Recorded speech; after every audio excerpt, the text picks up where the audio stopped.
Alhamdulillah.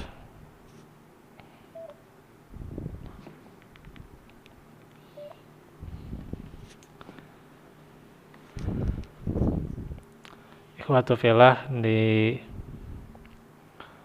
malam hari ini kita bisa kembali bermuajahah, bertatap muka di dalam pembahasan hadis-hadis masih seputar keikhlasan, menyambung yang kemarin seputar hadis Abu Dzar radhiyallahu anhu yang beliau berkata, ada yang bertanya kepada Rasulullah, kembali saya ulangi hadisnya, ara'aitar rajul ya'malul amal minal khair wa yahmaduhun nasu alaih, qal tilka ajil busyral mu'min. Bagaimana pendapat Anda dengan orang yang melakukan suatu kebaikan, lalu setelah itu dia mendapatkan pujian dari orang-orang? Nabi mengatakan itu adalah berita gembira yang disegerakan untuk orang-orang yang beriman. Hadis riwayat Muslim. Imam An-Nawawi rahimahullah menerangkan, hadhil busra al muajjalatu lahu bil khair wa hiya dalilun ala ridhoillahi ta'ala anhu wa mahabbatihi lahu fayuhab ya betul, fayuhab bibuhu ilal khalqi, yaitu berita gembira yang disegerakan bagi orang yang beriman ini merupakan pertanda bahwa Allah meridhoi dan mencintainya. Nah, itu yang dimaksud busrol mukmin ya dalam hadis yang dikatakan barusan. Itu adalah pertanda Allah cinta dan meridhoi amal perbuatannya. Hingga Allah pun membuat makhluk itu juga menyukai orang itu. Secara sahih Muslim. Nah, itu artinya bagaimana ketika ada pujian, itu adalah berita gembira juga, hanya saja tidak larut dari yang namanya pujian ya. Atau menurut kata siapa itu, ada sebuah kata mutiara ya, bukan kata neng mutiara ya, yaitu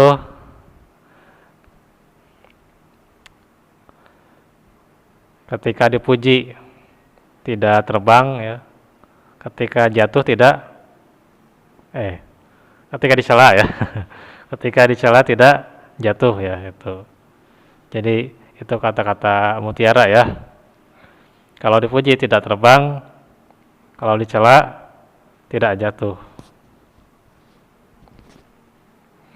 Jadi seseorang tidak boleh terlalu larut dalam pujian ya. Adapun misalnya pujian tanpa disengaja ada orang yang memujinya, maka itu adalah kabar gembira bahwa Allah cinta kepadanya.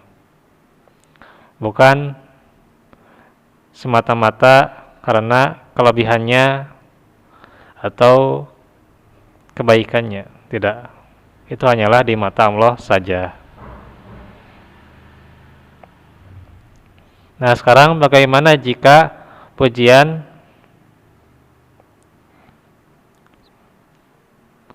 hadir tanpa diharapkan, udah ya. Maka selanjutnya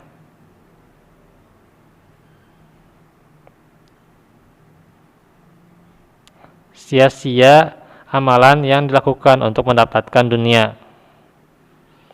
Nah, ini dalam hadisnya Rasulullah bersabda, "Faman amila minhum amalal akhirati lid dunya lam yakun lahu fil akhirah min nasib." Fil akhirati min nasib. Barang siapa di antara umat ini yang melakukan amalan akhirat demi mendapatkan dunia. Jadi amalan akhirat ini ya tujuannya untuk mendapatkan dunia. Maka dia tidak akan mendapatkan pahalanya sedikit pun di akhirat. Sahih At-Targhib, hadis riwayat Ahmad dan Al-Hakim. Jadi orang yang tujuannya untuk dunia dengan amalan akhirat, maka tidak akan dapat pahalanya sedikit pun. Ya, jadi pahala yang nanti di akhirat tidak akan bisa dia dapatkan. Fahabitat amaluhum fid dunya wal akhirah gitu. Bisa jadi terhapus di dunia juga, atau dapat bagian di dunia itu pun hanyalah bagian kesenangan. Tapi di akhirat sudah terhapus, ya tidak akan mendapatkan pahalanya. Banyak amalan itu kan. Amalan misalnya semisal bacaan Al-Quran, tapi tujuannya untuk dunia ya. Kalau tujuannya untuk akhirat bagus ya, sangat mantap gitu ya. Tapi kalau tujuannya dunia, ingin mendapatkan penghargaan, ingin mendapatkan sanjungan, ya, ya ingin didengar orang dan sebagainya, itu ya, ingin diakui hafalannya banyak dan sebagainya, nah, itu, iya itu dunia itu kan. Nah itu yang fil akhirati min nasib, itu la ya, tidak akan mendapatkannya.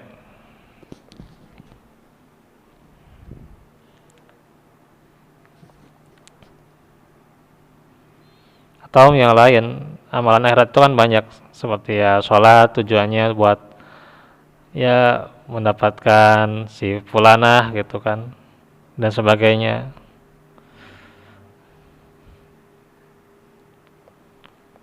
Maka pernah ada yang bertanya kepada Abdullah bin Mubarak. Nah ini salah satu ulama tabi'in ya. Siapa manusia yang paling bodoh? Maka dikatakan, may ya'kulu bidinihi, orang yang makan dengan menggunakan agamanya. Tuh, makan pakai agama gitu.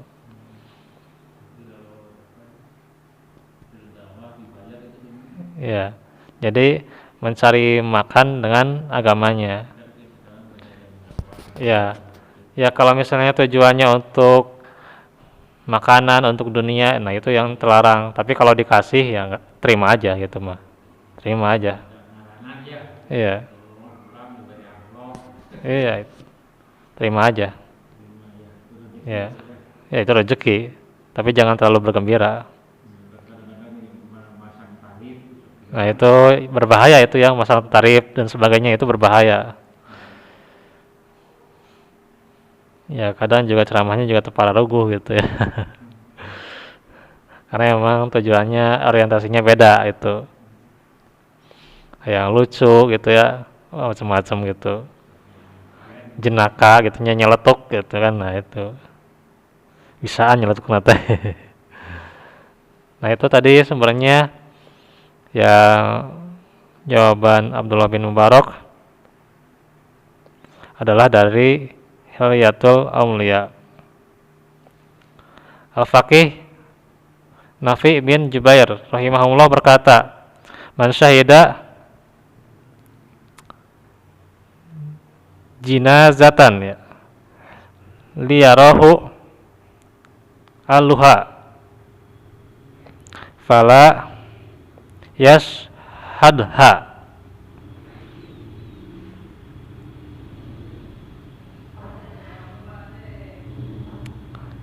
bisa yashaduha atau yashadha ya, dimati itunya ya, dalnya dimati.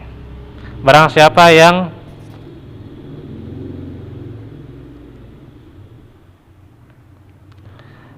menghadiri penyelenggaraan jenazah agar dilihat oleh keluarga mayit. Nah ya, ini kan menghadiri pengurusan jenazah supaya dilihatin keluarga mayit, maka sebenarnya dia tidak menghadirinya. Nah jadi nggak ada dapat, ya nggak ada apa-apa gitu, pahalanya nggak ada. Syiar a'lamin nubala. Ya, kalau mengucapkan bela sungkawa silakan aja, cuman tujuannya, niatnya itu, tujuannya buat apa ya?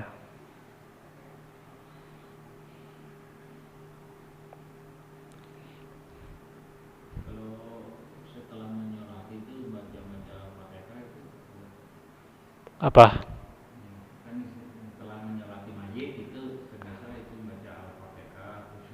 Nggak ada sholat jenazah. Sudah itu ya udah aja. Sudah sholat jenazah ya udah aja. Iya, udah itu aja, nggak ditambah dengan Al-Fatihah atau apa. Karena doanya kan udah di sholat jenazah itu sendiri ya. Iya, udah menyeluruh itu ya. Nggak ada ditemukan ya di manapun, kalau mau gitu ya dicari setelah sholat jenazah ada doa-doa khusus ya. Paling ada juga, itu mah cuman mengkhususkan aja. Tapi asal-usulnya nggak ada. Kalau misalnya udah sholat jenazah beres, assalamualaikum assalamualaikum, udah aja, itu nggak ada apa-apa, ya udah beres gitu, ya aman, nggak masalah itu ya.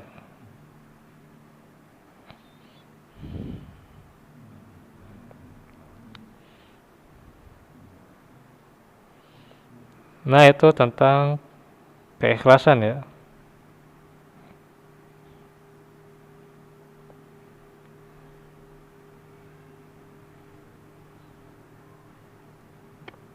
Nah sekarang masih lanjut ya, tentang orang yang suka ketenaran. Tenar itu apa? Terkenal ya. Terkenal.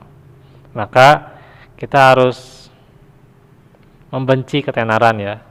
Nggak suka yang namanya tenar gitu. Terkenal gitu ya. Jadi ingin populer, ingin terkenal. Ya.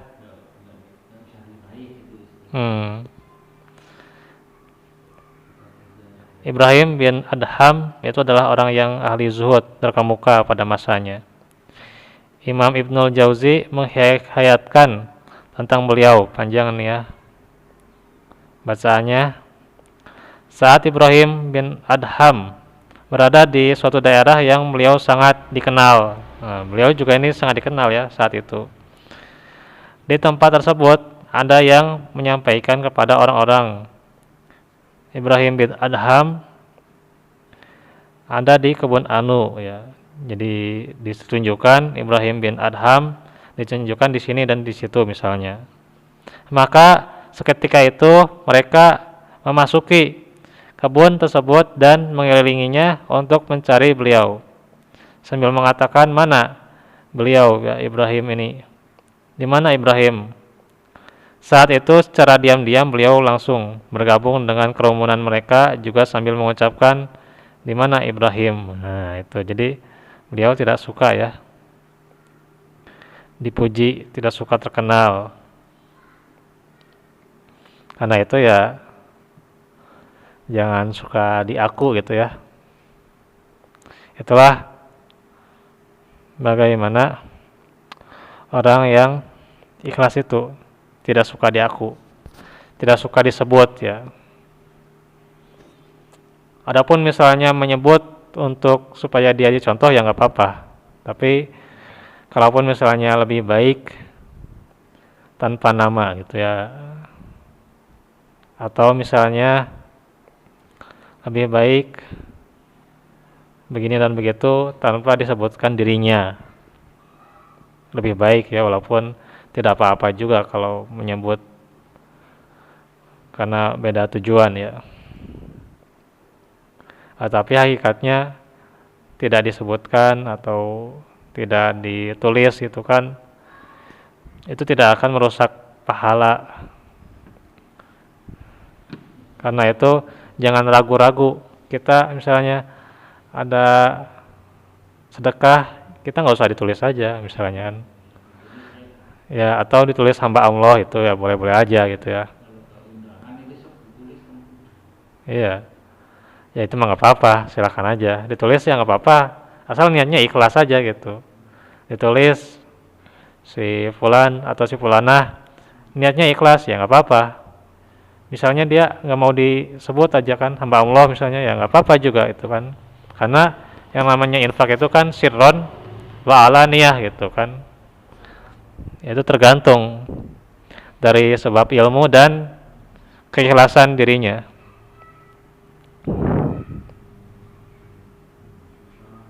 Ya.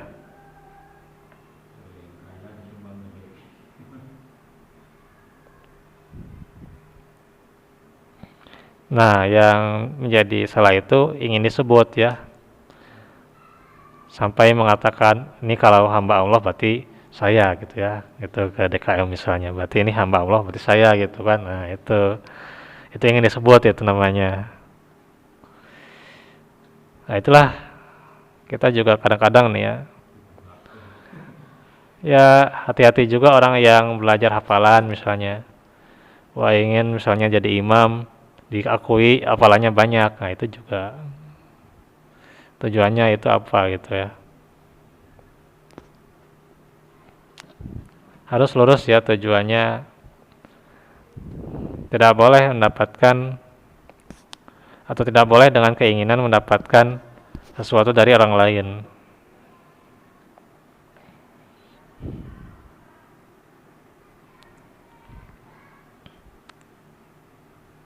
Ini tentang keikhlasan masih panjang sebenarnya temanya ya.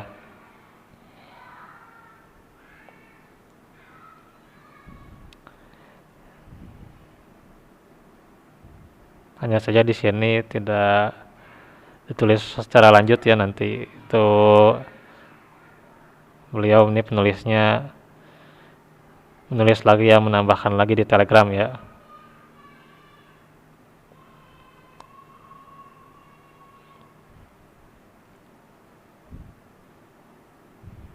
Nah, dalam mewujudkan ketakwaan serta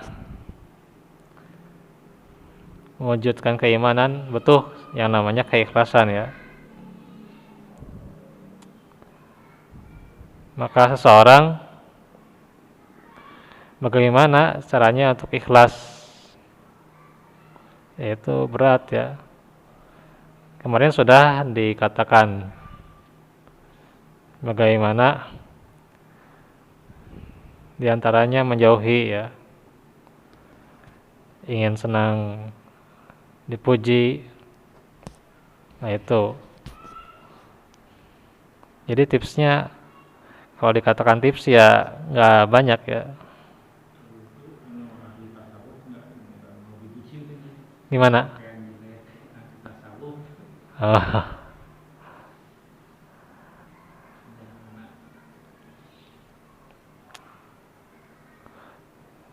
Ya, memang di ajaran-ajaran tasawuf itu ada hikmah juga, cuman karena dilihat ada berlebihan juga gitu Pak. Ya kalau hikmahnya bagus mereka ya, pakaiannya sederhana gitu ya. Ya, nah itu. Cuman, nah itu mereka kebanyakan gitu ya, nggak tahu karena apa gitu ya, terlalu zuhud mungkin ya, terlalu zuhud atau salah pemaknaan atas zuhud, jadi kebersihannya yang kurang gitu. Nah, itu pakaiannya mungkin sederhana gitu ya, tapi kebersihannya kurang gitu, karena mungkin pemaknaan terhadap zuhudnya salah gitu, ya berlebihan. hmm.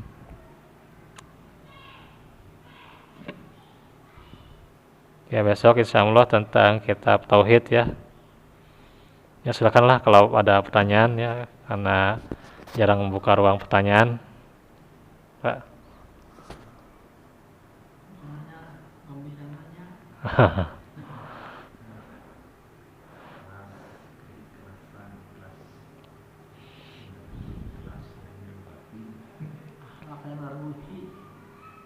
Ya, akhlak yang terpuji, ya akhlak mulia, kebiasaan akhlak itu. Akhlak itu kan kebiasaan. Dari kata kholako ya, itu diciptakan. Artinya kebiasaan ini diciptakan karena terbiasa melakukan itu. Contoh seseorang terbiasa jujur, kan itu akhlak mulia itu. Jujur, terus terbiasa senyum, nah itu juga akhlak mulia. Terbiasa memberi, nah itu juga akhlak mulia. Ya, baik dari hatinya, bicaranya atau perbuatannya, itu akhlak mulia. Jadi ya akhlak mulia nanti itu tiap hari Kamis ya itu memang udah lewat ya babnya tentang definisi akhlak mulia. Jadi ya simpelnya kayak gitu. Ya sama, itu juga keikhlasan juga itu akhlak mulia. Keikhlasan itu akhlak mulia. Lawannya itu akhlak tercela. Nah, itu ingin dipuji atau ria misalnya. Hmm. Hmm. Tapi jangan misalnya jadi penghambat ya, kata Imam Fudail bin Iyad. Misalnya kalau kita melakukan kebaikan tidak jadi karena takut dipuji atau takut ingin dipuji, takut ria. Nah, itu. Misalnya kita melakukan perbuatan nggak jadi karena takut ria. Nah, itu berarti sama aja dengan ria gitu. Sama aja itu ya. Jadi ya lakukan aja kebaikan itu. Jangan takut ria gitu. Karena kan itu godaan dari setan itu ya. Ya setan bagaimanapun mencoba orang itu nggak berbuat kebaikan.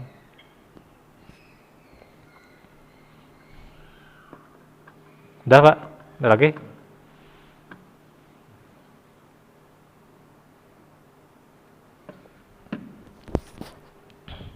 Nah singkatnya kalau tips itu kan nggak banyak ya, kalau lihat di bacaan ini ya, di tulisan ini. Yang jelas ini kan udah cukup semuanya, membenci ketenaran, yang membenci populer, kemudian juga menjauhi keinginan untuk dipuji. Maka insya Allah ikhlas itu mudah ya. Tinggal di murojaah aja nih, karena sudah dikirim nih di Telegram ya. Tinggal di murojaah. Nah itu nanti insya Allah lebih memudahkan ya untuk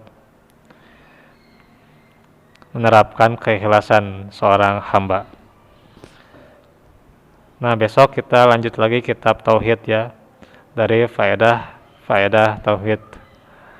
Baik itu saja dahulu ya. Walafu minkum. Barakallahu fikum. Subhanakallahumma bihamdik asyhadu an la ilaha illa anta astaghfiruka wa atubu ilaik. Wa akhiru da'wana alhamdulillahi rabbil alamin.